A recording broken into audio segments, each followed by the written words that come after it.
রোজ দিনের মতো চলে গেছিলাম ছাদে বিকালে ছেলেকে নিয়ে। আর এদিকে দেখো মা ওকে একটু আম খাইয়ে দিল। আর বিকালবেলা না ছাদে গিয়ে বসতে বেশ ভালো লাগে, একটু ঠান্ডা ঠান্ডা হাওয়া দেয়। আর আগের থেকে গরমটা একটু কম হয়েছে, মানে বৃষ্টি হলে বেশি ভালো হতো, তাহলে ওয়েদারটা একদমই ঠান্ডা হয়ে যেত। তো একটু কম হয়েছে বলে একটু ভালো লাগে এখন। তো যাই হোক, আজকে সন্ধ্যার সময় আমাদের বাড়িতে আজকে হচ্ছে এগ রোল বানানো হবে। অনেক দিন হয়ে গেছে এগ রোল খাই না, আর ভাইও অনেক দিন ধরে বলছিল যে এগ রোল বানাবি কবে।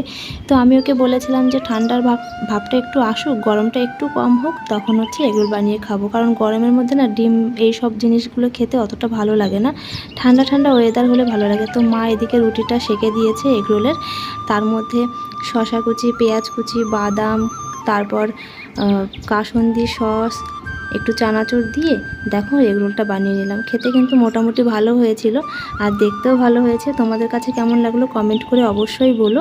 তো এই দেখো